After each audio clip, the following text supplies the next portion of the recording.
Like he just kept going. It was relentless. It was 10x. It was nonstop. It was a validation to me that, okay, I didn't need to do anything. I didn't need to know anything. I didn't need to do anything except take massive action. And I think that was the key. And that's been the key for everything. Welcome to another episode of Fortunate Fishes, where we believe wealth is more than money. It's not only financial, it's intellectual, social, human, emotional, and spiritual capital. Today we have Joe McCabe, who is an Army veteran. He comes from a Philadelphia family with generations of police officers, Irish Catholic, eldest of 5 boys. He was a policeman in the U.S. Army as a military policeman. But he decided to take a different path and he became an entrepreneur. And what a force for good this young man is. Really look forward to you seeing this. And please hit the subscribe button and please follow us on our social media as well. And without further ado, Joe, welcome to the Fortunate Fishes podcast. Thanks, Charlie. Appreciate you inviting me on. Yeah, I was thinking of your great book that you put out, Maintain Your Gear. And now that I'm a gifted wordsmith, if I had to give you any advice, it would be to change the title to Think Less, Do More, Why Doing Beats Dreaming, and Why You Should Listen Only to Proven Winners. It's pretty accurate. I don't know if it fit on the cover, but that's accurate. Yeah. Tell me about that, because you have a very unique style that's made you successful. You came from a family of cops. You were a cop in the Army, and thank you for your service. And you had this gift of just jumping in and figuring it out. But instead of getting advice from the ways that most people get it, you remind me of my grandfather. I know we'll get into your grandfather and how important he was in your life. But my grandfather always said to me, when you learn to shave, try to learn on someone else's face first. So That's tell us true. about that and kind of your philosophy, just a little bit, how you made your wealth so quickly. And, how old are you now, Joe? 32.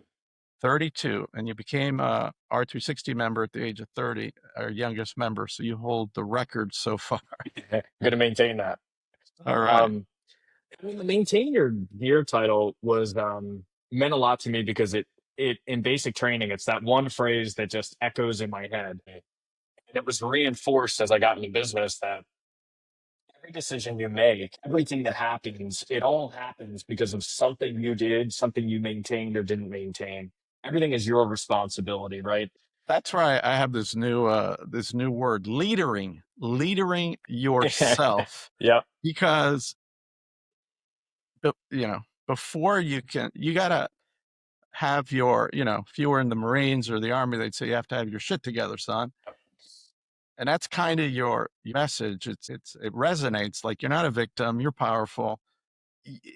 But what are the things that you have to do? And you get into detail, and it's a process that you can apply to anything you set your sights on. No matter we have 14 members that didn't go to college. We have 9 that didn't graduate from high school, and 5 of the 9 are billionaires. Yeah, I think that's key. I feel like the people, there's a lot of really, really smart people with a million degrees, and they kind of get stuck in this situation where they're overanalyzing and they're working for somebody.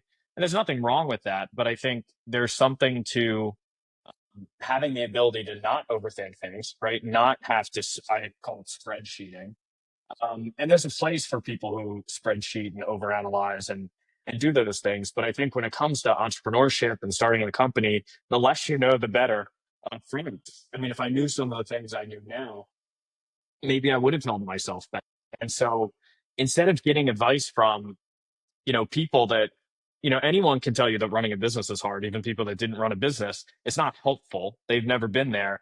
And so I learned early on that if I was going to get advice from somebody, it's going to be from someone who I would trade places with. If I look at them and say I wouldn't trade places with them, not in every aspect of their life, but if I wouldn't trade places where I'm taking that advice, then I don't take it. If anything, I run from that piece of advice because it's probably not helpful. Yeah, that makes sense. And it's also, I think you believe, like I do, in serendipity. I don't believe in coincidences. I say that a coincidence is God's way of staying anonymous Mhm. in our life. But I remember, talking to you about this one story that you were, in the gym lifting weights and like some old guy was spotting for you and you were a little worried. But when you were done, I guess you had just gotten your real estate license and you're like, hey, if you ever need some real estate, I'd love to talk to you. And tell us about what happened there because I think it's instructive of just jumping in and figuring it out. Yeah, unfortunately, that guy just passed away. But he had a stroke and then just declined after that. And he was one of the closest mentors I had. How old Um, was he when he passed? 96. Oh, wow. So he lived a Still full worked, life. still worked. He asked me to help him break him out of the nursing home. Well, after he had his stroke, he was like, "Get my shoes, we're getting out of here." But I think when I met Bob, a couple things happened. First of all, I didn't know he was wealthy, so you would have no idea. I didn't know You'd that at only one seen point. this guy working out at the gym with you. Scrappy guy, he would play tennis and stuff, and he was covered in cuts, like a typical thin old man skin, covered in band-aids, and he'd play racquetball. And I knew nothing outside of this was just a nice guy at the gym, and I did the typical realtor pitch. Yeah, Bob, if you're ever looking to buy, sell, and invest, let me know. And he's like, why would I use you? I got 5,000 units. And, then it all hit me like he's wearing a Rolex Presidential. Besides that, there was nothing about his wealth. And I said, well, he's like, let me take you to lunch and I'll teach you about real estate. We sit down and he literally, first thing he does is slap this 90 unit spreadsheet in front of me and ask me if I can sell it.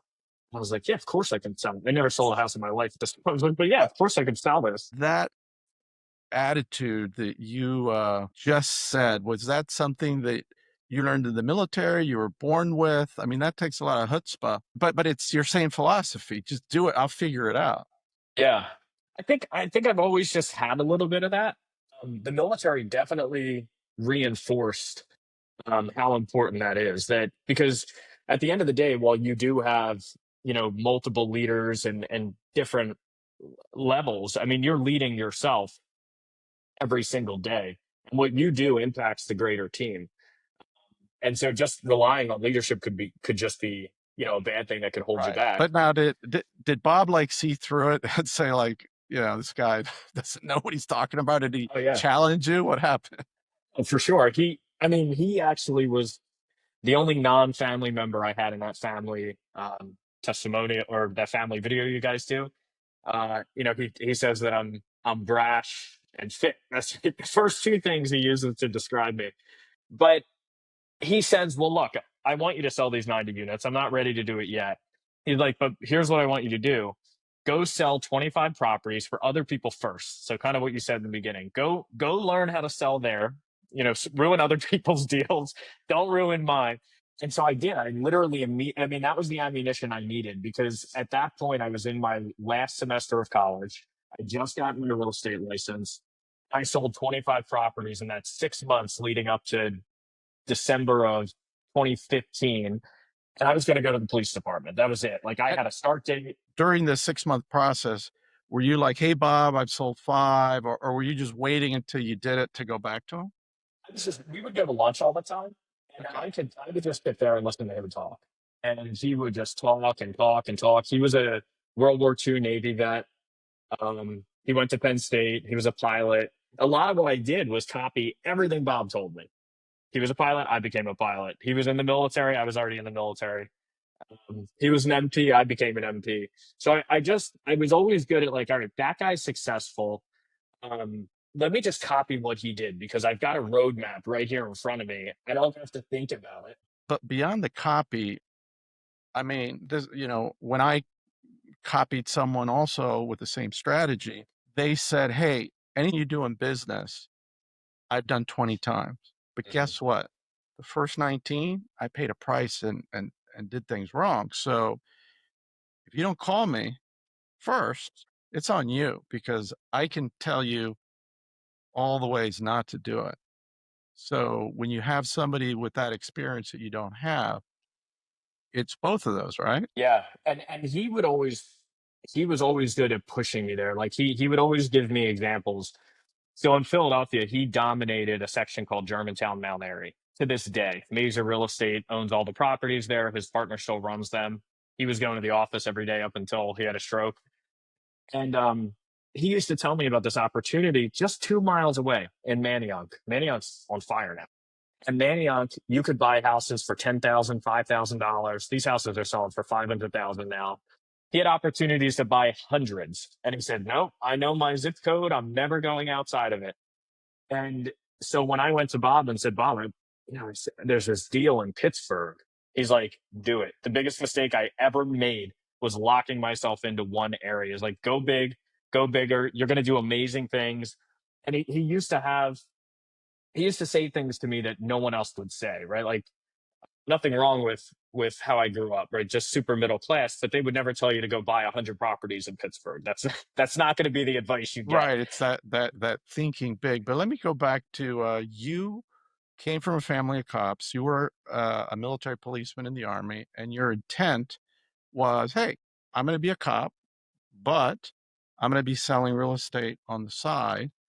Tell us how that journey transpired and how you kind of leveraged it and just kept going and became successful and didn't let that kind of hold you back. Yeah, I think it was just purely a situation that even to this day, right? I mean, I don't have a real backup plan. I don't have any fancy degrees. I don't know if I'm employable at this point. I always But joke. tell us what But happened. yeah, I mean, when I had my start date of around December 30th, it's my birthday of 2015, and I had made this amount of money, and I was at Keller Williams Real Estate, and I started to learn that wow, there's you can bolt on mortgage, you can bolt on title, you can bolt on homeowners insurance. There's no money in real estate owning the brokerage itself. The money was in these ancillary services. And I went to my dad, and I remember telling him, I was like, "Yeah, I already made like 75 grand in 6 months as a senior in college, and didn't really work. I mean, I worked hard, but I didn't, I didn't work a whole year." And he's like, "Well, why would you?" Become a cop. And I mean, you can always become a cop. Do this for a little longer. And so I did. And I met with the owner of Keller Williams. I said, "Look, I'm getting rid of he was an ex-army guy. He's like, go buy a franchise." He's like, he's like, "You're not a salesperson." And like, this is like the worst advice I could have ever gotten at that time because he just crushed me. He's like, "You have what it takes to become an owner of a real estate company." He's like, "You're an operator."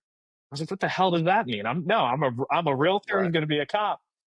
And within 2 weeks, that was in my head, and I bought a Remax franchise, and it just from there it was just go. I just ran. Wow. And how did you end up buying a franchise all of a sudden? Well, I called every franchise. I called Keller Williams. I called Coldwell Banker, any franchise I could think of. None of them wanted to give me a franchise either because I was 20 something. I didn't have any cash, no experience. I wasn't even a broker at that point. I was just a salesperson. Remax, on the other hand, will let you open a franchise next door to another franchise as long as you pay them 30 grand. So thanks to American Express and a decent credit score, I was able to get that, lease a space out in Plymouth Meeting in a borderline abandoned building for like 6 months worth of free rent. And a buddy of my dad's, who was a lieutenant on the police department, was also a real estate broker. So I leveraged his license in the short term, and I just started to piece all these things together. And I assume Bob was giving you advice all along. Yeah, Bob was giving advice the whole time.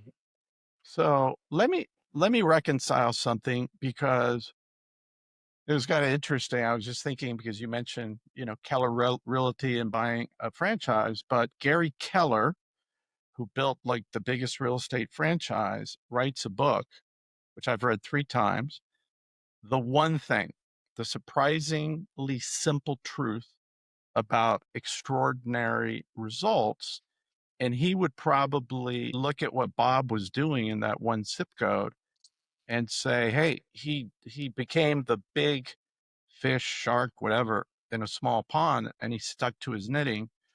But on the other hand, he's advising you to go big, go national. You own a lot of different companies. So how do you reconcile that? Because a lot of times something you're doing is like an onion that has 50 layers. And if you're doing 10 things, you only get to like 8 layers and you don't do it well. So, how do you reconcile that in your success? We're going to a Keller Williams event on Monday, actually. And in 2021, I got to go with that's Gary Keller in his office. Oh, And awesome. I assume you have a signed book. You got to get me a oh signed yeah, book of his. I mean, his one thing advice is incredible to a certain point. I think it really is incredible to a certain point. And so I think of our core business, right? I think of my core business. We were a real estate brokerage. We built a mortgage and title company. Our one thing at that time was recruiting realtors. The more realtors we recruited, the more they would use mortgage and title. Someone still had to drive mortgage and title. And so I think in the beginning, that was me, right? For a realtor, your core thing is to get as many leads as possible, listing and buyer leads. And so our partners sometimes struggle with this. It is not uncommon for a Keller Williams broker or Remax broker to have hundreds of agents do billions in transactions and tell you they're broke. They have no cash, they have no money, they don't make anything at all because they're doing their one thing, they're recruiting. Yeah, you're recruiting, but the agents keep all the commission. There's nothing left over. They want to keep more of the commission and they want more services for it. And then that's where we come in and say, now's your time to make money. This is part of your one thing. This is ancillary to your one thing. Got And it. that's So the it's part more they leave like out. and I was in the financial service business. I had over Yeah. 300 financial advisors, and I was also recruiting people away from Merrill, and they'd get a 90% payout, Yep. but my margins were actually 30% because there was all these ways I could make money. I was being paid for cash at hand every time they traded. You would get money coming from different places from partners. So I guess what you're teaching them is how to leverage what they've built to increase margins. And franchises are trying to play catch up. Last year, we went to the same event. All they talked about, Gary Keller specifically talked about, was adding ancillary services because who wants to own a business that doesn't make any money? Nobody. So what you fall into the trap of then you go from owning the business and maybe making a little bit to making less and having to sell real estate again. And then you just have a job and you frankly you hate it. We take those guys from that position to within the first 3 months, potentially writing them a $50 to $100,000 check in that first quarter, and then just doing that quarter over quarter. So they go from no money to making money to having some freedom and maybe getting their energy back into the business for why they did this. But the franchises are pushing it too because of, I mean, obviously the real estate market's down, right? But in addition to the real estate market being down, that NAR lawsuit against realtor commissions, it created a lot of chaos. So That makes sense. I want to go back to kind of the beginning, kind of your story, because you grew up in a lower middle class household, five brothers, mom a teacher, father a cop. What was it that drove you to create wealth? I don't think you're one of our 260 members who were scarred by poverty and said, I'm going to create great wealth. But what was it? And I know you had a very close relationship with your grandfather. So tell us about that. And one of the things we're trying to do with this podcast is to help individuals that, hey, maybe you don't need to go out and create 100 million in wealth, but hell, by the time you're 50, 60, you could easily put 2 or 3 million in the bank and have financial freedom. you know, I would say that was my angle. And I've talked to people before and they say, when you talk about becoming a cop, you get you can feel like energy. You feel excited. And I feel excited when I do it. I think that's because I knew that while that is my dream job, while I'd be really happy there, while I love doing that stuff in the military, I think being able to provide for my immediate family, my brothers, my mom, dad, if anything were to happen, to be able to be that guy, to be able to have a good life and never have to live paycheck to paycheck and never have to worry and never And, have them and how old are worry. your children now, Joe? 2 years and 6 months. All right. So you got a young family. Oh yeah. Oh yeah. And so do all my brothers. And in my mind, there's this point at which I'm going to sell everything. I'm going to just be putting money to work where I guess I'm almost at that phase now where my companies are running themselves, parking money in other investments. And there's this point where I just sell everything and basically go into law enforcement in some capacity. And Interesting. I didn't know I that love it. but yeah, you'd be following your father's Yeah. advice. Like, okay, I have financial freedom. I'm going to do whatever I Yeah. want. I want to be a cop. And even you're 35, 36, whenever it happens, I mean, Philadelphia, if there's one Yeah, not place that Philadelphia. needs good cops, I guess your wife wouldn't allow that. Yeah, not Philadelphia, but maybe somewhere rural where it's just bar fights. That is so funny. But so tell us about the relationship that you had from a mentoring standpoint also with your grandfather, because I think I see a lot of young people that are afraid to ask advice from older people who are happy to give it. This generation, they don't even call you on the phone. They send you a text like, hello, hi. It's like, hey, if you want to call me, just freaking call me. Right. But you had that gene of just asking people. Well, you asked people for help that had already accomplished the things that you wanted to do. But where did that come from? I think just a combination of I think gene's almost a good word for it because I can't nail it down to one point. But I remember growing up that I always struggled with. I mean, people would call my parents to let them know that, oh, Joe doesn't want to hang out with anybody in school. He's really a loner. He's all these things. I'm like, nah, I wasn't interested in the goofiness of school. I wasn't interested in all these ridiculous canned courses. I wasn't interested in playing stupid games in the recess yard. Like, I wanted to sit there and listen to the 70-year-old priest talk. I wanted to listen to the nuns. I wanted to listen to the teachers at lunchtime because I was always driven towards, I want to hear what the adults are saying. I want to hear about the news. I want to sit there on my grandpa's couch while he smokes unfiltered cigarettes and watches CNN and hear his feedback. So I've, for some reason, always gravitated towards that. I always gravitated, and because him and my uncle, who lived together for a while, were both in the military, I found myself wanting to be, at Boy Scouts. I wanted to be hands on. I wanted to be in the woods, and that led to Civil Air Patrol and JROTC, and then eventually ROTC in college. So I always had this. I always was a busy kid. I always wanted to be doing things. I was never sitting in front of the TV kid. And so many other kids, especially in my generation, they were and they were interested in things that I just wasn't. I also was never afraid to quit things, which I think drove my dad crazy for a while. But the second I got hit with a T-ball, I didn't have to go back. I mean, it's crazy. How do you get hit with a T-ball? I found a way, but I was like, I don't have to go back to that. That's ridiculous. And I wasn't afraid to just say that's not for me and move on. So I'm curious because we talked about financial capital, but intellectual capital is about a growth mindset. We know that you look for mentors and kind of shy away from things that are written in general, but there are things probably that you have read that have had a huge influence on you. So tell us about the things that you would advise other people that could be super helpful as something, that really helped you. Yeah, I would say so. Like from a book perspective, specifically, there are always two books that I recommend to people. One is the 10X Rule by Grant Cardone. I would say one of the most pivotal times in my business. I went by myself to Vegas to the second growth conference that he hosted, and it was before, frankly, it got very gimmicky and they were all selling things.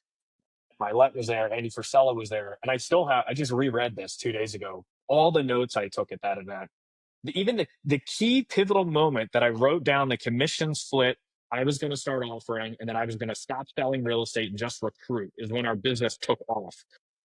That's all in that book. And I had dinner with Frank, and I remember you had mentioned something. It was at an event in Miami. Obviously, people should buy the book. I bought it. What are the kind of key three or four things from your perspective of why it's so powerful? So I think a lot of these books are all once you get past the sob story, they all have a sob story about how they were on drugs and all these things, right? I don't have that. But when you get to the point where it's like, all right, this guy is just a normal guy. And the only thing he did differently than anybody else was make more dials, was send more emails, was when he got that unsubscribe, he hit him again. Like he just kept going. It was relentless. It was 10x. It was nonstop. It was a validation to me that, okay, I didn't need to do anything. I didn't need to know anything. I didn't need to do anything except take massive action. And I think that was the key. And that's been the key for everything, whether it was the home healthcare companies I acquired, whether it was the real estate I acquired. I acquired those and got great deals after writing hundreds of deals to get those, right? To find those 100% seller finance deals, to find these people that were really, really in a tough spot and had to sell. Hard work, persistence. I've talked to people in sales that had a ratio. It's like I got to knock on 100 doors Mhm. to get a yes. So they want to get to no quickly, and if it's no, they move on to the next. But they know that's their ratio. Or in this Yeah. neighborhood, for every 100 doors I knock on, I get 3 yeses. But that wasn't something that held you back. No, and there are like, and there are great people, salespeople that even work for me that are very structured, and they don't take that approach, right? They want to build a relationship. It's a little longer sales cycle. I never did that because I wanted to get to the end result faster. I wanted to filter. I call it triaging. Like if I email 10,000 people and I email them every single day, the goal is to just get those responses. I want them to come to me. Other people are like, well, I don't want to hit 10,000 people. I don't want to do it every day. They're going to get annoyed. They get in their heads. And to me, it's like, well, no, I know that if I email 10,000 people every day, eventually, from a real estate perspective, I'm going to catch that realtor that's like, you know what? My broker took an extra 2 hours to pay me. I'm pissed off. I'm moving. And this is the day. And Because it's you're funny. because you're recruiting. Yeah, Yeah. and it's funny because in that scenario, a lot of times I'd go back through our history and I don't do the recruiting anymore, but I'd go back and I'd see the text that was like, leave me the hell alone, stop messaging me. But now they're like, hey, I'm interested, let's get coffee. And it was like a week ago that they told me to pound sand. Um, Yeah, because they're in a different frame of mind. I went yeah. to we have an R360 member, Mark Moses. He has like 60 coaches every year. He has a conference, and this year he brought in Jim Collins, and I actually had time to spend time with him. He did a 3-hour workshop, and I'd read Jim Collins' books, Good to Great, Built to Last, but I wasn't really a disciple.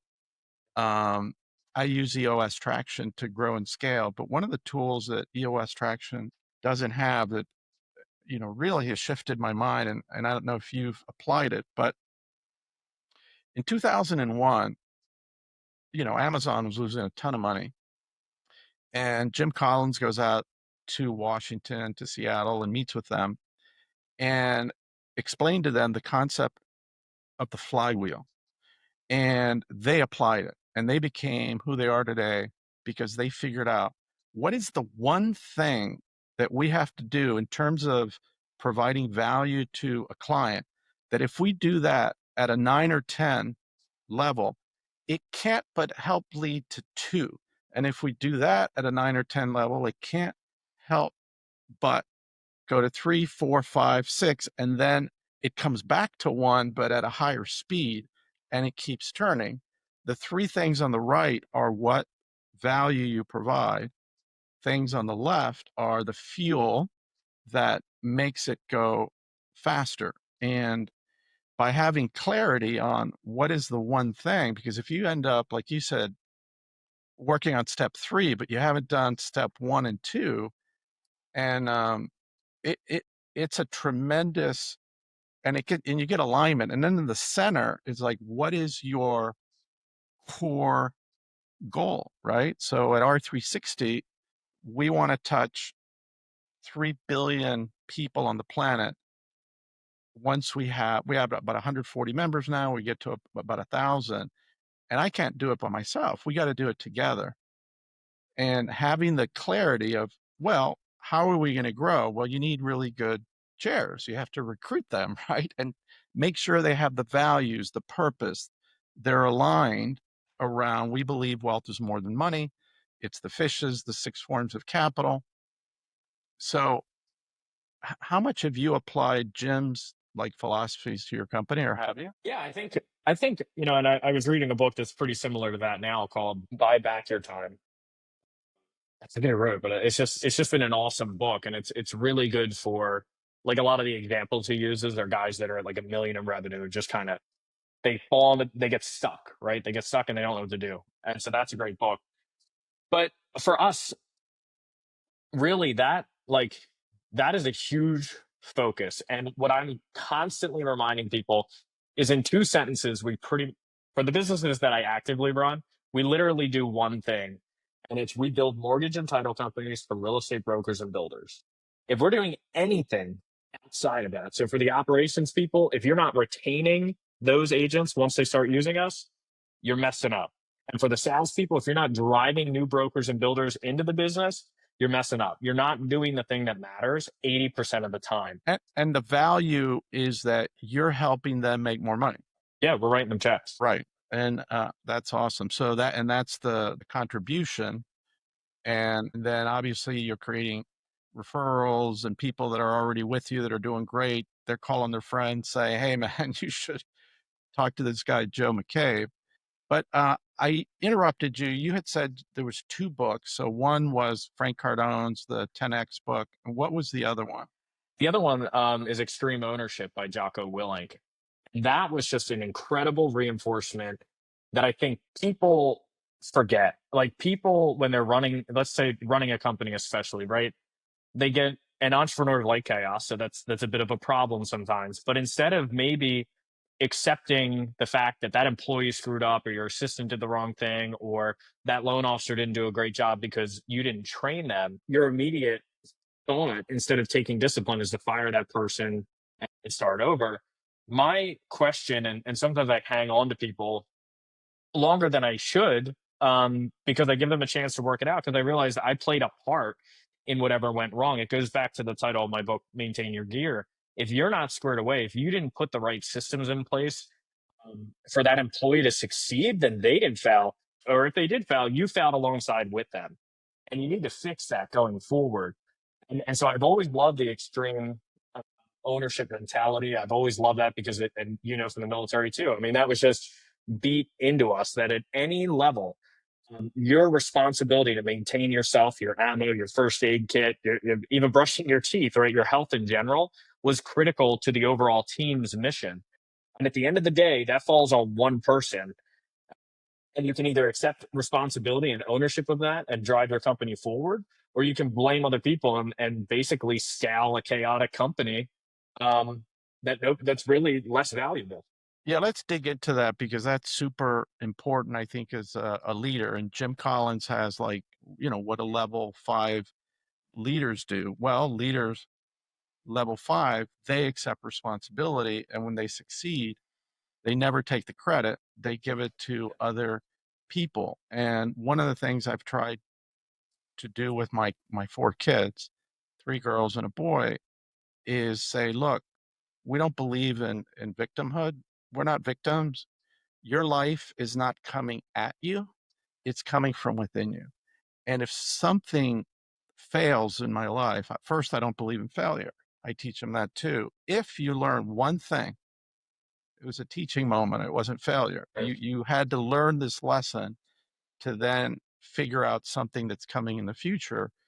But if you say to yourself, okay, this relationship blew up, this happened to me, what is it about the way I showed up that created this, and what's my role in that? Like you said, like, hey, maybe I didn't give them the right training, maybe our processes were not the way they should be and they need to be modified. Let's savor, you learn more from your mistakes than your successes, and how can we savor it? It kind of goes back to serendipity. And what you said this to me once at a meeting. You said, I do the right things and let the cards fall where they may, something along those lines. And I think if you're doing that, these failures or these mistakes or these moments where you had to pivot, serendipity comes into play. And those always turn out better than you thought, painful in the moment, but better than you thought, as long as they were rooted in doing the right things and being willing to, at that moment, accept ownership and pivot. So, a lot of people, they fail, they give up, they move on, right? Or they never even get there because they're too busy going to conferences and reading books instead of just taking action. Right. Taking Yeah. massive action. Yeah. Now, I want to go to social capital because you have carefully cultivated winners because you're saying, hey, listen to people that have actually done it. And you've taken time out of your very busy schedule to join peer to peer groups. So I want you to talk about how important that is. And then also, social capital is your own brand in the community. You're a young guy, but you're very philanthropic. And tell us why all those things are important to you and how you think intentionally about like who is Joe McCabe. Yeah, shortcuts are the biggest thing with those groups. Shortcuts. Someone has already learned that lesson and paid the price.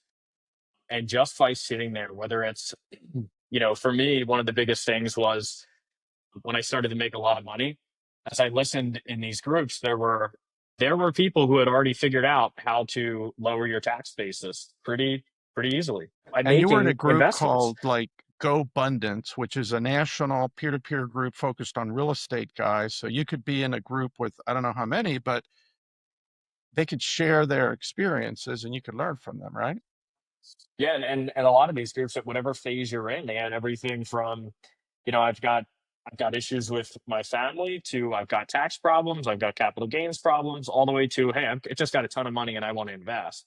And there's groups out there that serve all of these purposes, but they build great friendships. So these guys travel together, they do business together over the long term, and they're really an incredible thing. And R360 specifically for me has forced me to put in place things that guys in their 60s and 70s in the group are just thinking about now. And I'm like, oh wow, I want to be there, right? I'm hearing this problem that if they had done it 30 years ago, wouldn't be so messy now. And so I put things in place like trust in a state. And some of the attorneys look at me funny, like, why are you even doing this right now?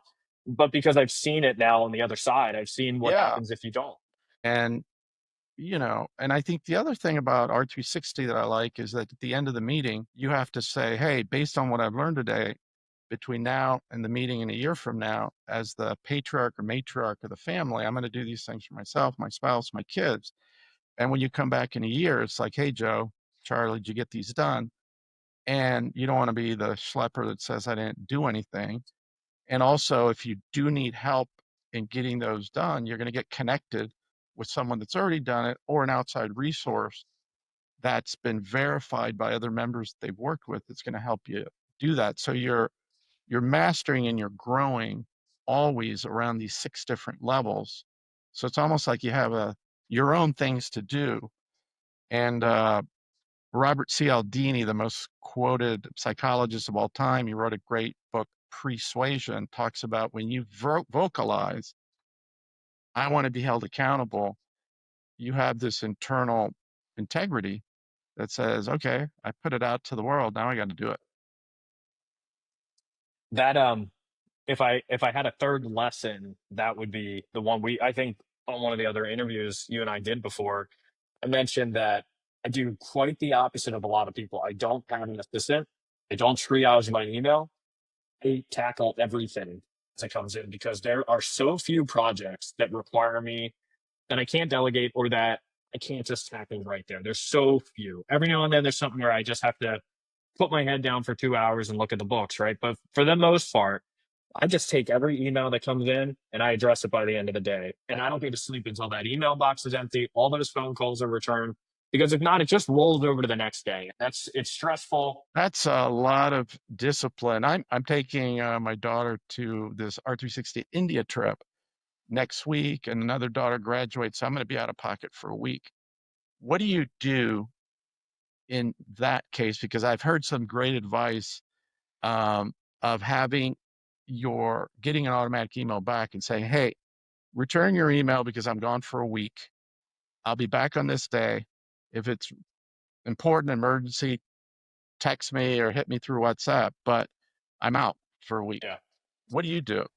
Yeah, so I'll put that vacation responder on and just say, hey, I'm out of the office, limited Right. availability. Nothing super fancy, but every day, yeah, especially towards just before 5 o'clock Eastern, if I'm overseas, I'll I'll make sure that I address everything that's in my inbox. I will take 2 hours and just then in that case I will triage.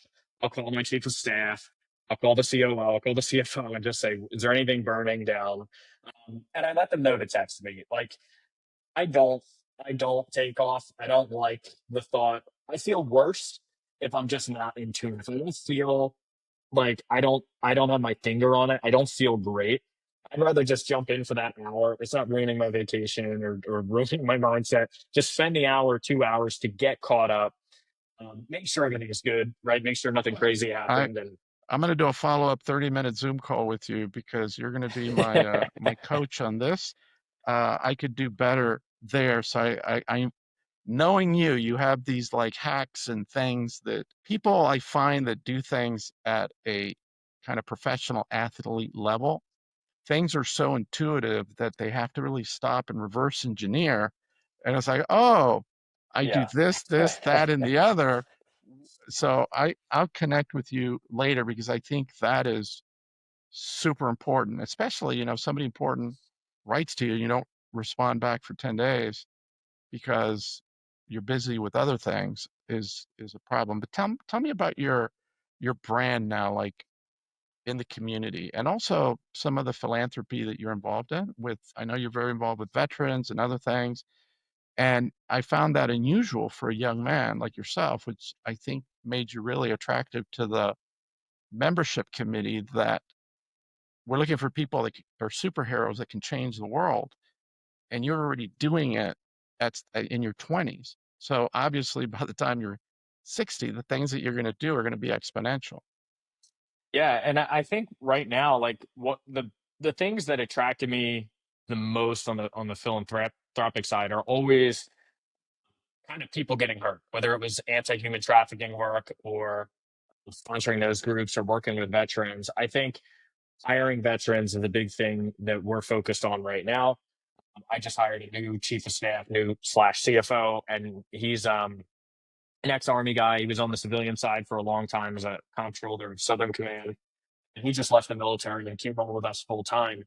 I think leveraging those skill sets and helping those guys realize that, man, that skill set that you learned in the military is so applicable on the civilian side because I've used it. That discipline piece of it, as Right. long as you didn't catch the bitterness that a lot of military guys get, as long as you don't have that, you can translate those skills into something incredible on the civilian side. And so as I start to, And how do you get find them, Joe? Like, what advice would you give to people listening to this? They're like, damn, that's a great idea, but how do I find them? Are there particular places that you go to find vets? Yeah, there's a few recruiting companies out there. One of them is called SOCOM, and literally they transition special operators, special forces guys out of the military and put them into um, the civilian world. That was started by Rob So O'Neill. SOCOM, Sierra, Oscar, Charlie, Oscar, Mike, Uh, us military yeah. guys. So I've recruited two guys from there, high level guys from that organization. And then sometimes literally just on Indeed. Like if we do see a resume come through with the veterans, we at least try to talk to that guy, thank them for their service. But I think those people, they're less likely to quit, especially if they're on mission. If you can get them on mission, if you can get them, they're task oriented, give them a checklist to follow, You're they so attend. right. Yeah. When I had my financial services company, there was this guy Mark Yano. The guy was a force con recon Marine who was like 5 foot, but he was the hand-to-hand combat instructor. This guy was fearless. He was a paint salesman for Glidden. He walked in, he needed to borrow a phone at a brokerage agency. Like, what do you guys do? And this guy said, you come work for me and you do everything I tell you to do. In less than a year, you'll be a millionaire.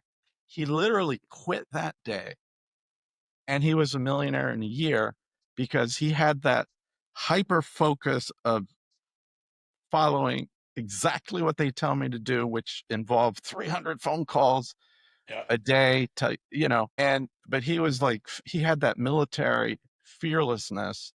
And I'd go out with him socially, and sometimes he'd do reckless things. He then became a race car driver, like F3 or whatever.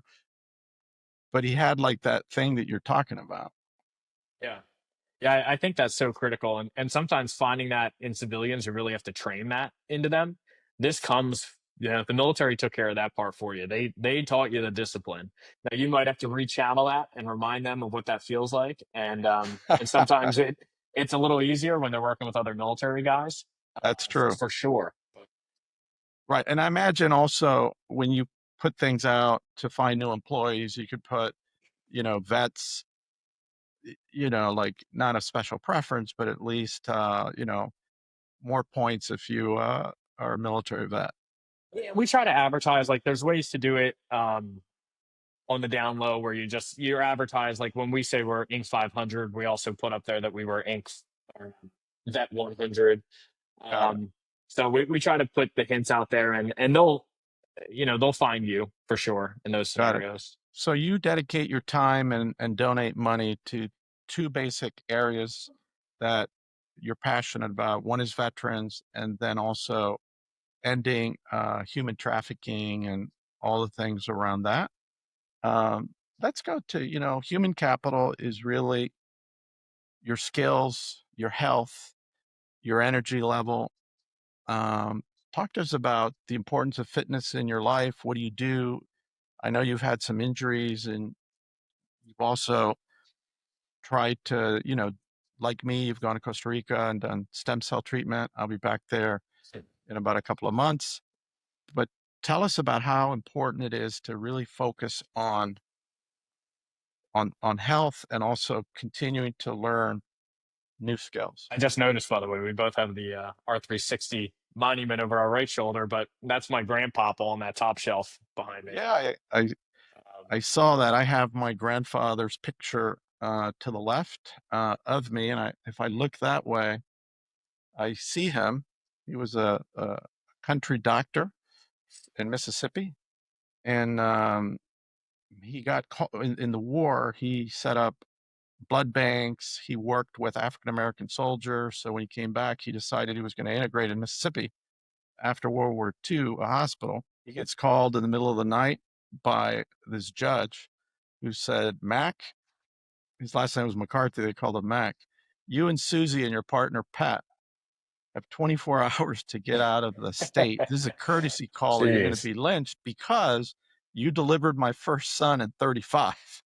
And my grandfather, who was also a pilot, he would go visit people all over Mississippi, literally had to pack up his Wow. station wagon, didn't stop driving until he hits Daytona Beach, Florida. He then settles there, becomes a deputy mayor when he retires. He was very philanthropic, but spending the summer with my grandfather, I learned all those kind of lessons, and I keep him alive by seeing his picture. And I'm in Daytona Beach now, taking care of my mom. So driving around, I remember I was, since I was 8 years old here. But talk to us about that influence in your life. Yeah, well, um, the fitness piece of it, I mean, that's going to be an answer that a lot of people don't like because they always look at me and they say, "Oh, this guy's got to have the answer for the diet. This guy's got to have the trick for how he gets to the gym every day. This guy's got to have a trainer. He's got to have all these fancy things." I always tell people like, "Well, what's your secret? How do you stay in shape?" I show up. I go to the gym. Every day I go to the gym. It's not if you want something, you'll make it happen. It'll be a non-negotiable. Just like a lot of these super successful people that ask me, how do you do the gym thing? Same way you did your business. You showed up every day, right? You do And that. when do you typically work out, and what do you do if you're traveling? Nighttime and traveling, I skip because I'm a big routine guy. So if I go, I just get depressed in a hotel gym. I think they're horrible, and I like to power lift. So if I like to go to my gym every night. I typically go there 7 or 8 for about 2 hours, and more of like an old school bodybuilding workout, like chest and triceps, back, biceps, leg day, arm day, shoulder day. Um, Usually no days. I say no days off, but obviously there's always one day a week. You just can't get there no matter what you do. But I go every day and I try to make it Are any of your brothers like meeting you or exactly the same. oh wow. Yeah. All of us are exactly the same. Just total gym meatheads. I mean, my one brother actually runs nutrition stores in Jersey and Pennsylvania. And the other two are in college playing sports and the ones that come. So we're all fitness is a big part of everything that all of us do at this point. But now what people don't realize with that is that it's like, oh, I'm tired, but you work out. and now you're completely Yeah, energized. you feel great. Yep. I mean, there's totally moments where I'm sitting in my car and I mix the pre-workout and I chug it. I'm like, I just go, go, just go in. There was this guy, another old guy from the gym growing up, Chuck Beverly, and he used to train Bill Pearl. He had pictures of him, and he used to tell us, he's like, if you ever don't feel like going to the gym, come in, squat, and go home. His point was, once you start squatting, you're not going home. You're going to finish the workout. You're going to feel great. You're going to hit the sauna afterwards. And sometimes that may be, and especially for entrepreneurs, like that may be the only win you get that day. Like the day might maybe suck, and it might not be a great day, or you did a lot of things that you had to do that didn't energize you. And the gym can be the one thing that turns that all around. Oh, that's great. And I think having and being passionate about it, mine is soccer. And, every Tuesday it's like a soccer game. And when I was younger, I'd play with my son Sterling, which is always great. Especially, we just would pick shirts and we were on opposite teams. And if he would get by me or anything, everybody would start hooting and laughing. But one of my greatest memories of all time was I was a halfback, he was a forward, and I, kicked it and he headed it in. And, it's too bad I didn't have it on video, but, Yeah, that would have and been I great. would and I would come home, like, totally destroyed. My wife would be like, "You know how unappealing you look, like grandpa, like, coming back from World War II or something?" But the next day I would feel amazing, and I'd have to keep working out during the week and do cardio and stuff like that because I had to keep up with all these young guys. But it gives you a lot of energy to fill your battery, especially, purpose. Tell me about, you know, emotional capital is, resilience, how you react to bad things happening in your life. And also as a patriarch, when bad things happen in your family with nieces, nephews, brothers, parents, friends, and how you show up to help them. At the end of the day, there's only one person in the world that you can really leader, and that's yourself. But how do you deal with emotional issues? And emotion also is skills like listening and empathy. And they say the number one skill of a leader is self-awareness, but number two is empathy. Yeah, I mean, I think it could drive your wife nuts, but I think other people appreciate it. Is entrepreneurs typically are very, very good at, I said in the beginning, kind of thriving on chaos, but Right. handling it. And the military, really taught you to kind of handle that and like, okay, this is what's happening. I'm going to process that for a second, and now I'm going to go ahead and deal with it. And so growing up around my grandpop and people who've been to war and being in the military, I think it taught me to be that person, which makes me a good problem solver. Sometimes not a good listener, but I do have a specific scenario that actually was just horrible in the beginning of the year. Um, my brother, but actually 2 years ago, my brother had his second baby, first girl in the family, and the doctors missed hydrocephalus on a scan. And they go into the ER to have the baby. They find out at that moment that the baby has hydrocephalus. Like the worst time to find out because there's not much you Explain can what do. that is to viewers that may not know what that is. So essentially, it's fluid around the brain, and people have probably seen like these crazy pictures of like kids with really big heads. That's what it is. Luckily, she had a mild case, and so being there and being a support for my brother, so that he could just. I felt like shit inside. Like I don't even know how, in reality, if something bad had happened, how I would have handled it. But being able to be there for him in a calm way and be positive, the more important than anything else, and this is why if not money, then being well connected is important. I had invested in someone's fund who was all medical based, another R360 member. Um, and An R360 member in Austin. Brian said that. Oh, Brian. Oh, yeah, he's awesome. So I was invested in a few neurological devices with him. And I said, man, Brian, I told him what happened. I said, do you know any neurologists? He says, yeah, the guy running the one company we invested in. So he connected me with him. Here he's the chief neurosurgeon at CHOP. And I had all these images, and unfortunately, or not CHOP, I'm sorry, Mount Sinai.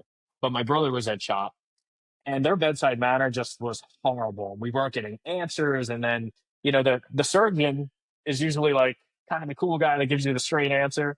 But then the scientists come in, they're like, "Well, it could be these list of 50 things, and it's probably not going to be good." And it's like, dude, just don't communicate. So luckily, because we were connected, we were able to find some doctors that could give us a realistic opinion, which was that, look, all of this sounds really bad. Yeah, all these things are possibilities. They're fractions of percentages even possible.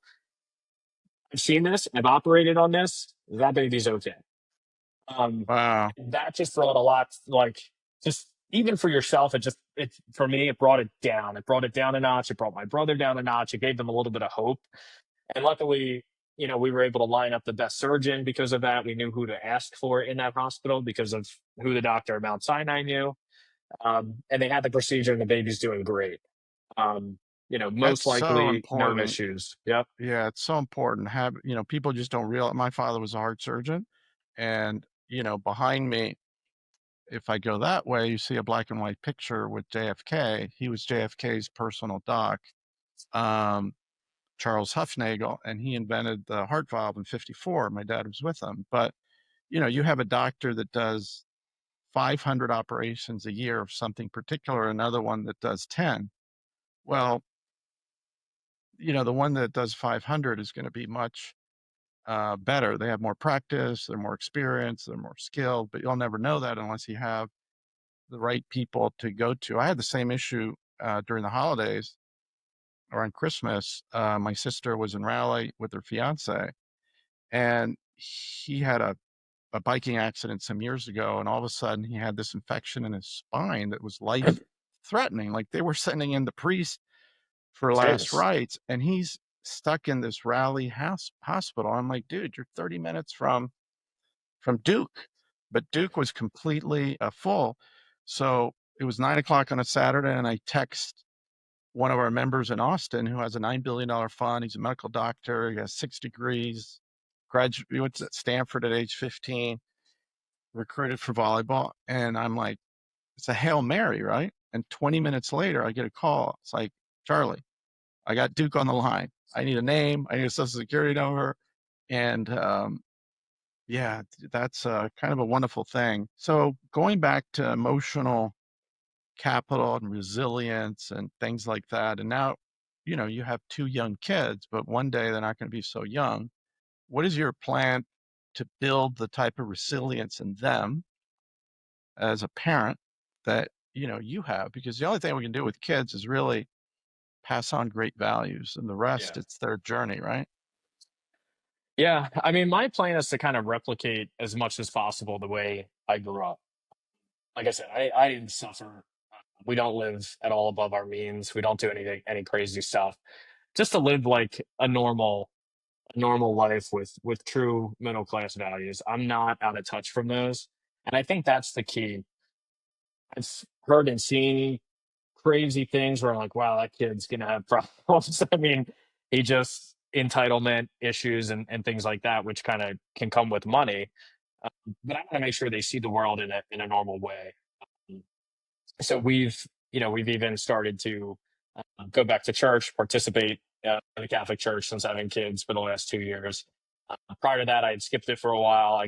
I went to Catholic grade school, Catholic high school, Catholic middle school, Catholic college. So I So got my what do you think about the white smoke going up for a pope that was born in I think he checked well, in Chicago, but he checked so many like boxes. Like, Villanova okay. is right down we live across the street from Villanova, where he went to college. So yeah, it's pretty cool. And first American Pope in a while. Although I guess was he in Peru for the last 20 years or something. Yeah, I speak Spanish. He did a thing in Spanish, and you see all these funny memes like, oh, the Vatican, they didn't want to pay a tariff, so they That's awesome.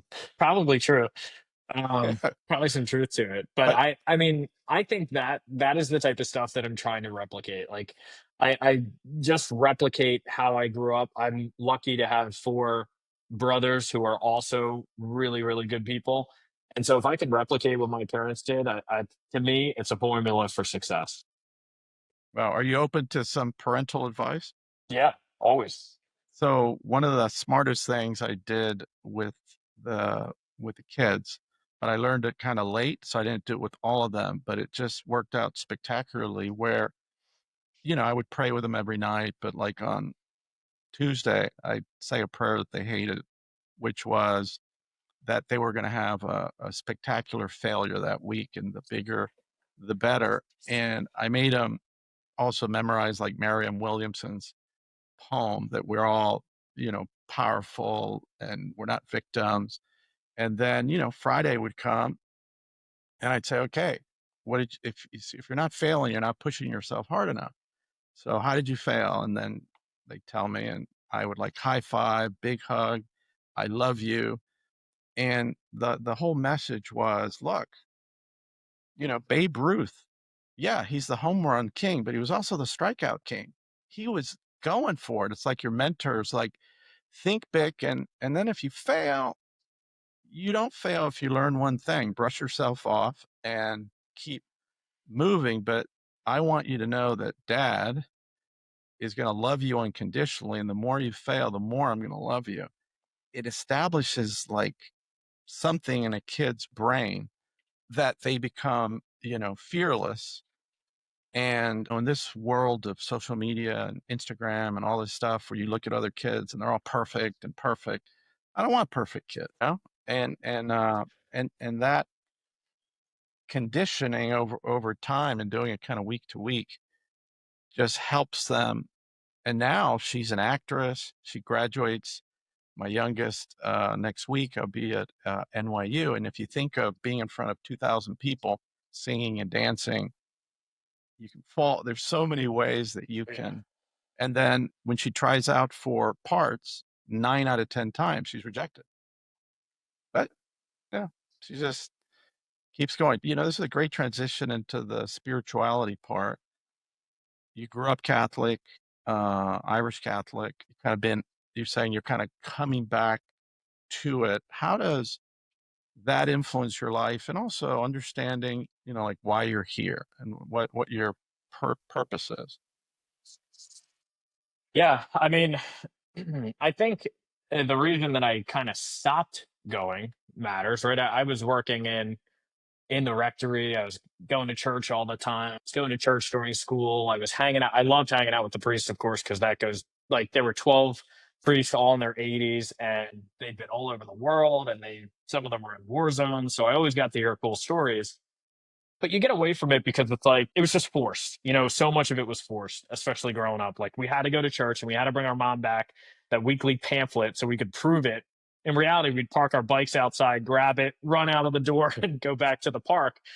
But I think going back to that matters for tradition purposes.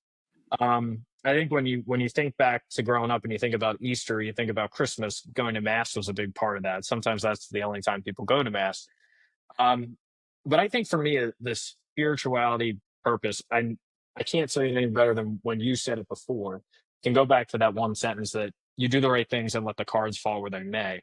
And I think it doesn't necessarily matter what religion, it doesn't matter what you believe happens after or before, but do the right things. And everyone knows what the right things are inherently. You know what the right things are, the Ten Commandments, all that stuff, right? I think they all exist for a purpose. Forget about the being that everyone assigns to it or the name. It's all the same stuff. Don't kill people, right? Don't steal. Help out your neighbor. Be a nice guy. Like if you do those things, no matter what exists here or after, you're going to be in a good spot. And they all of these religions have essentially the same message.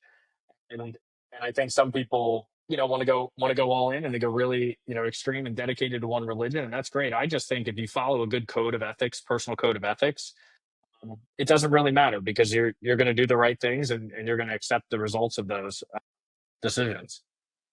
Yeah, and I've been meditating a lot and thinking about the fifth commandment, which has to do with your parents. And it doesn't say love your parents. It says if you honor your parents, you're going to be blessed with like good things. And we have, R360 members who ran away from home at 14 because of abuse and things like that. And we have individuals that carry these wounds, intentional or unintentional, and they have this blame mentality. But I think if you really think deep down, hey, let go of this stuff, and I will bet that if you think about it deeply enough, you'll have some empathy that this person, mom, dad, was like this for this reason, and it wasn't intentional. And even if it was, it then drove you to these great things that you did. And and the fifth commandment says honor.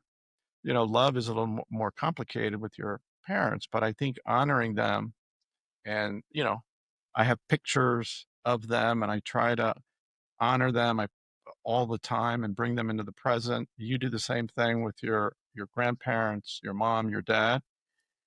So, and I think I've come to this realization, like somebody said, "Hey, what's your religion?" And I would say 6 words: love God, love myself, love others. Mhm. And it's like, you go to Amazon and put in diet books and there's 100,000, and all you got to Yeah. do is lose weight and exercise, eat less and exercise. But those 6 words are actually very hard. And even the love yourself, people have to forgive themselves or they're really hard on themselves. How do you deal with, the self-talk? Self-talk's hard because I just try to catch it and cancel the thought. Uh, One thing on my mom that you made me think of, she always apologizes for things Who that does? my mom. I don't know what she's talking about, but she always wants to remind me that she's sorry if she didn't always do the right thing. Like, lady, look around. Like you've got 4 great kids. You taught us great work ethic. Yeah, when I was 16, 13, did I fight with you? Absolutely. Just like every other 13 and 16-year-old. Was I probably a complete ass? Yeah, just like every other 13 and 16-year-old. But I don't love you any less for it. I think people forget, like, where you came from is like a huge part of where you are today. Like it is good or bad, those situations, again, good or bad, those things that may have been really rough, right? Things that none of us would ever want.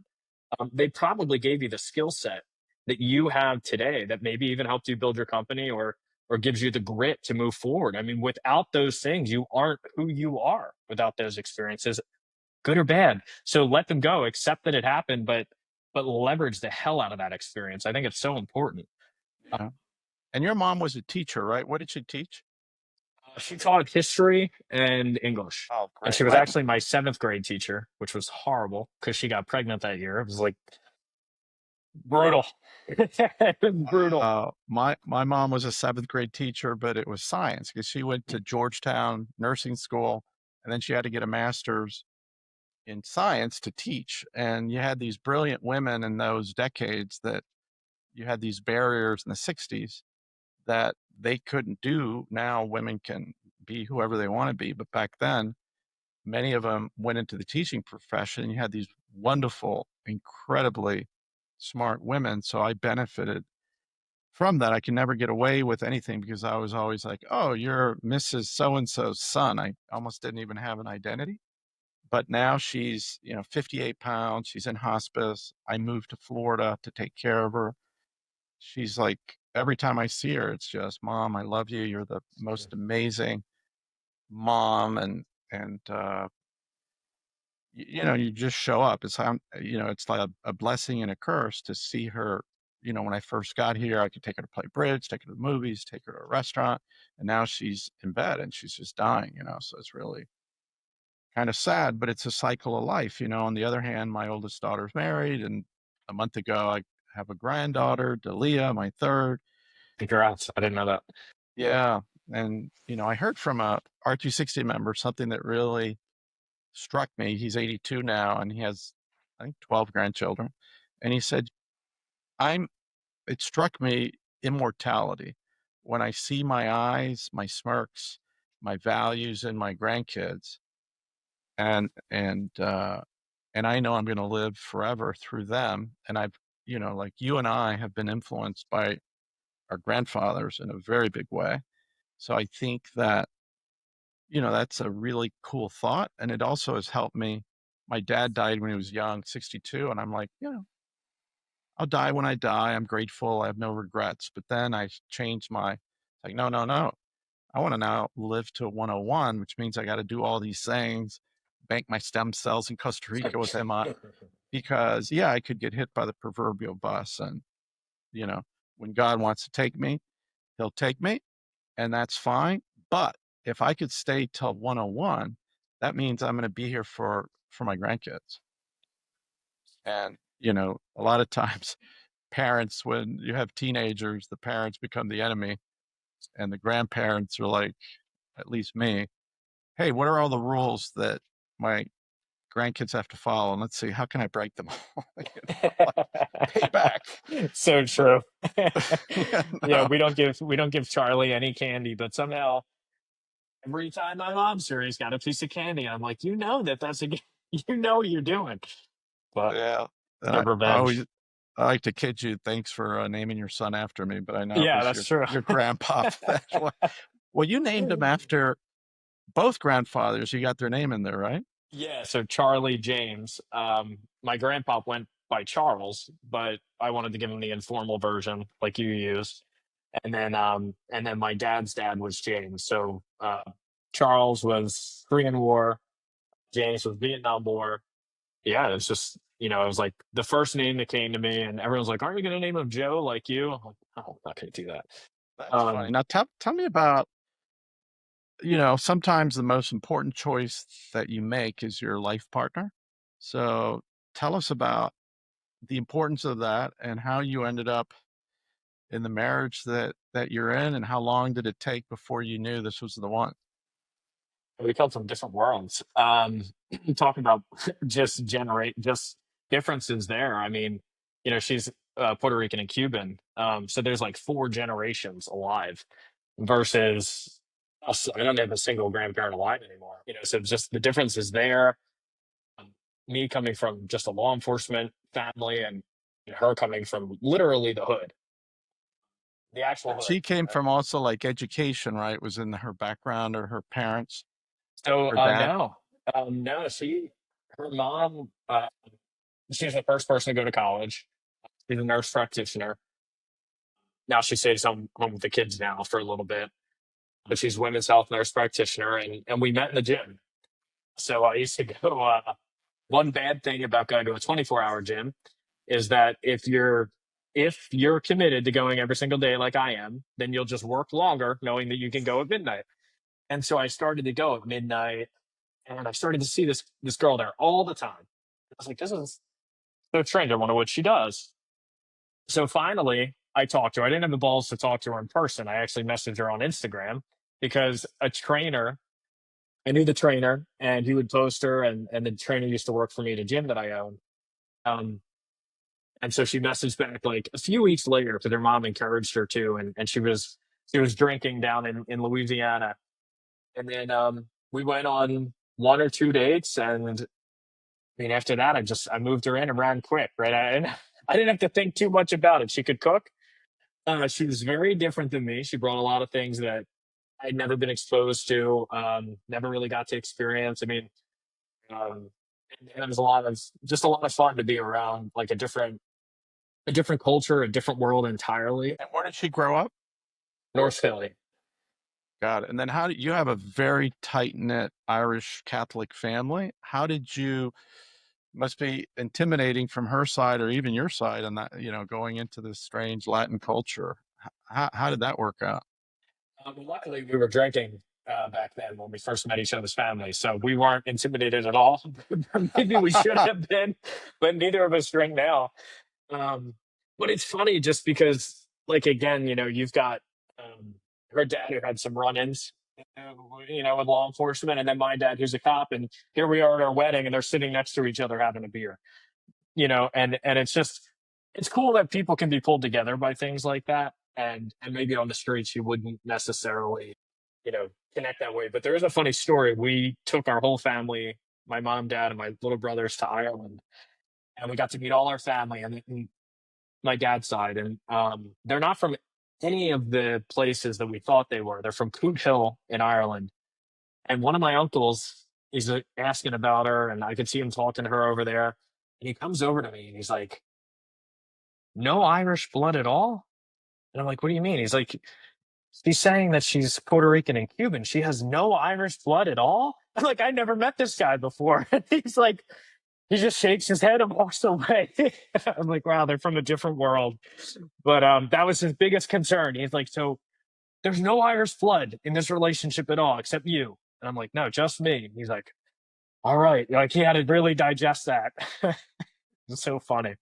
That is very funny. And, I kind of have a similar situation. And I'm sure with my mom and dad, it was kind of the same thing. My dad was from Panama. It's like Garcia and she's a McCarthy. And like, who the heck is Yeah. this guy? But in terms of, you now mentor, you used to, like, seek out mentors. Tell us about that relationship and what advice would you have for people listening that are afraid to reach out to somebody like you or anybody? Like, what advice would you have for them? I wrote that book for that purpose, honestly. Like I wrote the book because I used to get frustrated that people would reach out to me and I'd give them all this advice and I'd spend time in like a specific story. There was this realtor that joined me and he was a Army second lieutenant. He got out of the military. He became a realtor. He joins our brokerage. I start going to, like, I'm not a morning person at all, but I start going to the gym at 4 a.m. because that's when he liked to go. I start with him and I'm like, I'm going to help this guy. I'm going to mentor. He's one of my first realtors. I want to take him to the top. And then, like, 6 months into it, he just leaves. He just leaves the brokerage after starting to do business and stuff like that. I was really frustrated because I poured into that person like someone had poured into me. And it got to the point where people started to take a lot of my time and I was willing to give it. And I started recording videos and I started hosting trainings for the company. And then when I finally realized I was never going to run a coaching program or any of these things that all these real estate people do, I just wrote the book. And I wrote the book to say, look, I have nothing to sell. Um, there's no angle for me outside of, look, these are actual things that I did, risks I took, deals that happened. And if you read any of that and that impacts you, and people reach out to me from being on podcast or reading the book, absolutely still give any advice that I can, help them structure deals. I had some lady heard me on a podcast over 2 years ago, and apparently she's been looking for a home healthcare company. She's a retired nurse. And she reached out and I helped her just make introductions, structure the financing, how to negotiate a deal. I helped her with all that stuff and invested hours. So I'm willing to do that for people, but you're right. I mean, people just you make these offers and maybe people just think, he's not serious, but typically I am serious and I have nothing to gain from it outside of helping someone get to the next level. And I'm willing to invest that. It's awesome. And I want to talk to you. We kind of skipped over it a little bit. And, we talk about human capital. It's like learning new skills Mhm. that you need to learn. And artificial intelligence is like doubling every 2 weeks now in terms of its capacity. It's sucking tremendous amount of power and energy. People thought Bitcoin was something. This is like 100x. But artificial intelligence comes into your world. Tell me how reach out to like experts and get up to speed and then integrate it into your own company to deliver a better product, for example. Yeah, it's a good question. I mean, like the AI guy that I introduced you to, what I try to do is stay in front of these AI and tech experts to make sure that I'm not missing anything.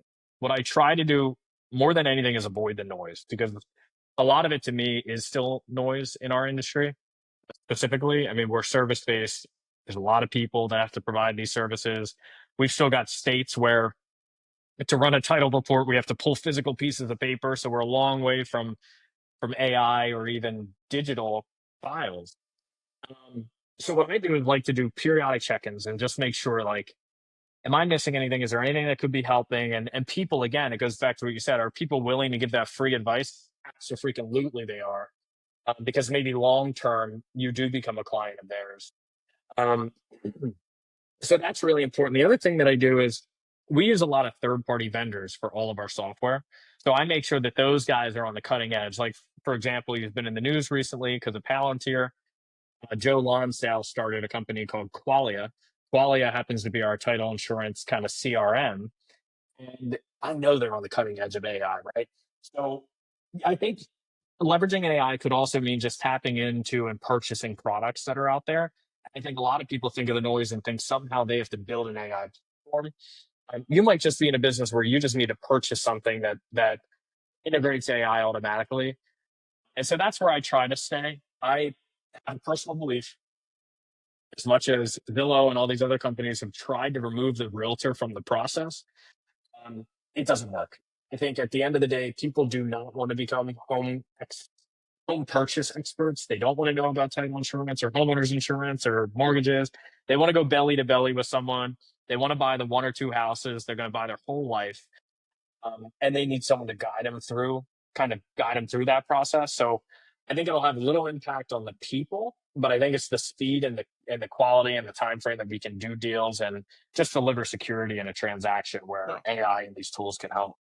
Yeah, no, I agree with you. And it seemed to me like you found somebody greatly competent in the Philadelphia area. You introduced them to me. I've engaged them. I've used them. We've become friends. But I was talking last week to chief of product development at Google, but he's also an investment banker raising like 20, $30 million in capital for growing companies. He's an MIT grad, so he has tech skills. I'm like, well, wait a minute, like, how do you do like you're a product, you're a senior product guy at Google. Did they know? Yeah, when they hired me, I have it in my contract. I continue to do this, and then he showed me like, all right, what I do is I have these integrations where 100 emails are going out a day. And I'm like, okay, where'd you get that database? Oh, that's from, let me show you, that's from this AI platform that gives me all the data. I bring it in. There's an email that I crafted, automatically goes out. I don't touch anything. And then it has access to my calendar. And it's basically booking appointments with me, but it also automatically sends them the NDA to the deal and sends them this. So, and he's giving me all these websites. So now my new thing is, okay, I have 2,000 hours invested in AI over the last 3 years, but I have no time invested into the integrations. And the stuff is like not expensive at all. Like you're spending like maybe $1,000 on these different AI platforms, and you have a database, and you're basically feeding your sales force with qualified leads that are popping up on their calendar and whatever information that you collect from them, and it's all happening while you sleep. Yep. And yes, I agree with you that you need the human person that's they trust is going to be them every step of the way. But obviously, if you can deliver that kind of leads to people nationwide with something that you figure out, you're obviously going to be a magnet. When I was in the financial services business, that was the holy grail. If you could figure out a way to bring qualified leads to your sales team, then people are going to flock to you. But Yeah. it wasn't easy way back yonder. And there's actually a couple stats in the real estate industry. Well, now every platform just says they're AI. So Right. yesterday they weren't, today they're AI. But in 2024, something like 3 to 4 million homes were sold, but 100 million online leads were generated. It's like, man, you can't even buy leads today. Like it's just because it's garbage or they're repeat leads or they're fake leads. And so now like the new thing in real estate, which we're starting to see is, oh, well, now we've got this AI integration that's going to take that BS lead we gave you and it's going to nurture it for you, or it's going to score them. And it's going to score them based on things people used to do the old school way, which is like, all right, wait a minute, this person's been in their house for 7 years, or here's a public database and they have a 7% interest rate. That's a refi client. Um, Things like that. So there is definitely going to be a way to optimize for salespeople. But there are some crazy AI people out there that like think they want to eliminate humans in in all No, reality, and no, they're no. okay with it. I was with the head of AI. She's in Miami now. She was at Mark's conference. She was the head of AI for Amazon. And her whole thing is what you want to do is on a quarterly basis, you want your employees to show you how they're leveraging AI. And you want to start with what are the things that you hate doing Mhm. and how much time is it taking up on a daily basis? Let's start there. Because if I can get you 2 hours back because of an AI integration, then how would you spend those 2 hours delivering value and be happier? And then once they get hooked, and then every month you give an award out for whoever came out with the coolest, funnest, smartest, most creative AI integration, and you make it significant. But the CEO has to be the chief AI officer, or else it's not going to happen. One of the things I did the other day was just this guy told me it would take a team of 5 people at least like a week.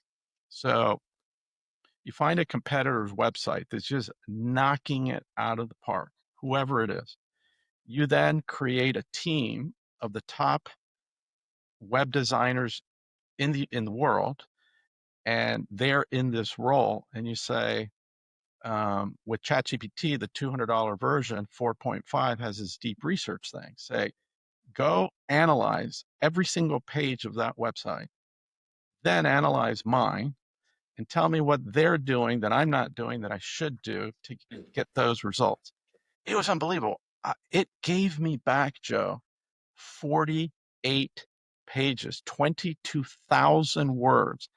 It is. And 3 months ago, it wouldn't produce more than 1,800 words. Sure. Now it's giving me 22,000 words and 19 pages of this website. And a lot of the stuff I don't understand because it's not. But when I sent it to the designer, he's like, this would have taken like weeks and weeks and weeks. That's awesome. And it's that kind of stuff that if I can train my own team, like, hey, I want you to be doing these, and and hey, what other competitors could you check? Because if you do one or two things that they've figured out and spent a ton of money doing, how can we copy it, replicate it, right? Yeah. Awesome. Yeah, that's a great strategy. So I think you and I need to. You're going to teach me how to clear my emails every day, and how you do everything else. Last thing I'm going to ask you, uh, last couple of questions. Just you do a lot of stuff like time management. Do you work off of checklists? Do you just have a routine you follow? Like, how do you manage your time? Because it seems like you're very efficient. Yeah, mostly a routine that I follow. I like to be busy. What I do from a scheduling perspective is everything does go onto my Google or Gmail account. I said I address every email, but if there's something that I can't or I've responded to it, I got to follow up on it, it goes onto my Gmail calendar as a task. And every night, basically what I do is I handwrite there again. So I have the digital copy, but I handwrite it the night before and I work off of the handwritten copy. Okay, so I'll also, explain because that's a powerful thing because now that's going into your head and you're triggering your subconscious. So, what are you writing down? And the other thing is very important that I do as well is instead of having meetings all day, I'll have an hour with the tasks that I know it's going to take me an hour because I got to call people, right? So go deeper into that because that's a superpower that you have. yeah, I think a lot of people wake up, they go to their calendar and they just start checking the box. But the night before, I might look at the calendar and say, whoa, that's not part of maybe just for the sake of what we've been saying, the one thing. Um, what do I need to sit on a banking? Like there's a call today at 2:30. I scheduled something else because it's with a bank. And I just texted my CFO and I was like, you're good with this, right? Because I picked the bank. I don't need to be on a call about how to use the platform. I'm 30. I can figure it out. So that, I try to do that because then it allows me to say, all right, tomorrow when I wake up, my email and my calendar aren't in charge. I'm in charge because I looked at it the night before. I've texted meetings or I delegated meetings the night before. when they're kind of fresh and relevant in my head, and there's still time for someone else to take it So over. let me, but the things that you're writing down are the key things that you're committing to get done the next day. Yeah. And I'll use that as a time to cross them off last minute. Typically, give them to someone else. And if you happen to be traveling, whatever, it's still in your pocket, Yep. and you can pull it out and read it, check mark the things that you haven't gotten done or that you got done, and you know Yeah. what you still need to do. Yep. And then for anything else that's not like a business related thing, like I even do like personal errands and all that stuff. People procrastinate on that stuff too. I hate having any of that stuff. Like I hate having Amazon returns or whatever. I want to get it all done. I want to get it all put back. I'll even do that'll go on my calendar, or I hand write on a post-it note the things I'm going to do on Saturdays and Sundays the night before. When I wake up, I just cross them off, and you feel good to cross them off. Like to actually go through your calendar and just actually literally cross things out. I mean, it feels good to do it because you're like, all right, I did that. I don't have to worry about that anymore. And then maybe there is something that has to roll over for some reason the next day because they didn't answer the phone or whatever. Um, but you just tackle it, and just that action of crossing it out does feel good. I have people on the team that are very, very task driven. They do everything through Google and it's digital, but I've always liked the paper. I don't have any CRM. I use legal pads for all my important deals. So I have like a list of people I got to talk to frequently, all our partners. I just, check them off as I go. And I'm like you. I'm old school. I use a kind of a leather Yeah. book, and I write them in there. But I think, you're talking about discipline, right? Uh-huh. And again, leadering yourself. Like you are leadering yourself to greatness by doing the things that are important, that are leading you to your ultimate goals, and you're doing it in a disciplined way. Seems like you have great nutrition, you're spiritually connected, you're filling yourself with energy by working out, you're hiring good people, you're delegating, you have a system to grow, you have a good family life, showing up as a dad, husband. So it's that you're trying to get all these cylinders firing efficiently in your life. Hey, it can't be successful in just one book. It's not, well, it's definitely not what R360 is about. Um, but what's the point? I mean, what's the point of building a company, having all this money, and then dying at 55 of a heart attack? There's no, there's, it was all for nothing. It was pointless. And, that same person probably ignored their kids. So, I think you got to have more of a well-rounded approach, and you can. I mean, there are people out there that I've met. Maybe when I first joined R360, I didn't even fully believe it. But there's people that I've met that are more successful than everyone else, and their family loves them, and they go to church, and they have all these things. Like you don't have to just have one thing; you can have it all. It's all about the discipline to do it and to really execute on these commitments you make. Yeah. Well, I love to get like the best advice anyone's ever given you. What brings up to me, one of the best things I've heard is that it was like a Jewish proverb that the wealthiest man opens his arm and he has absolutely nothing, and his children come running into his arms, and making that investment into the seeds that you're leaving behind is a great thing. But what's the smartest investment or advice that you've ever gotten that's really impacted who you are today and your success? I would say the two things that I always harp on, the one being, uh, you know, take action first and figure it out later. I think that is critical. And then I think the other thing that if you are going to take advice from someone, taking advice from someone that you would trade places with, um, and take that to the extreme because maybe to get where you're going, the one problem I have with books like the EOS is that people then pigeonhole themselves to like, I'm just a visionary. It's like, well, Right. then you've never started a company before because there's no such thing as being just anything when you're starting a company from the ground up. But when you take that book, or when you take advice from someone, like eventually you're going to go from all right, I built my business to a certain point to where I'm now going from having a job to being the entrepreneur to being a uh, an empire builder type guy. At some point, you got to start looking at people that have it all together. And you have to start saying, all right, I'm that guy had a shitty life, but he got me where I needed to go business wise. And now I'm going to start looking at other mentors. At some point you have to upgrade your mentors and change, and you don't have to love everything that mentor says. That's another big thing I hear is like, you'll hear someone say, well, I don't like that really, really successful guy because of this. If you couldn't learn anything from him, nothing at all. That guy's got nothing good to tell you. So, it's kind of a blend of all those things. Like, you got to have mentors that can serve multiple purposes. Maybe it's spiritual, maybe it's financial, and maybe it's just philanthropically. Yeah, and one of the things that you have today, if you don't have a subscription to Masterclass, you're really it's a great company. One of these R360 meetings a few years ago, I said, I've written a couple of leadership books like you, but I've never written a novel. Dialogue, creative writing, emotional wounds, an arc, all these things.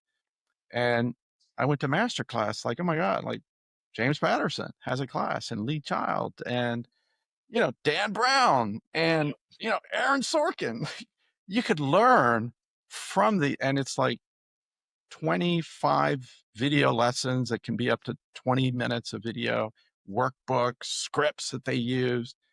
And, it's a beautiful thing. And it's kind of what you said, in that you can learn from people that have already done it. And I will tell you that a year went by and I literally had like 6 notebooks full of notes. But guess what? You can read 1,000 books on how to be the best golfer in the world. But if you don't put in the 10,000 hours, it ain't happening. And now I've been writing I probably have a couple thousand or more hours writing. And my writing has gone from 0 to 2.5 to 5. Today I'm probably at 7.5 to 8. I'm not there yet, but it's the discipline of writing like 3 or 4 hours every day and 8 or 10 hours over the weekend. And you only get better by doing.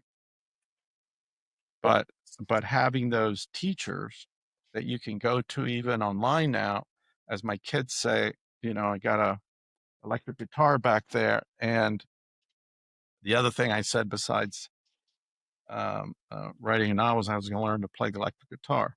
So they're like, Dad, just go to YouTube. You can learn anything on YouTube. You can like create a nuclear bomb on YouTube, for crying out loud. So, but I'm more of I'm going to have somebody come over to the house. And by the time the holiday party rolls around in December, I committed to go up on stage and play something. That's one of the worst forms of procrastination. You probably see it with team members sometimes, where it's like they'll ask you something that you can Google.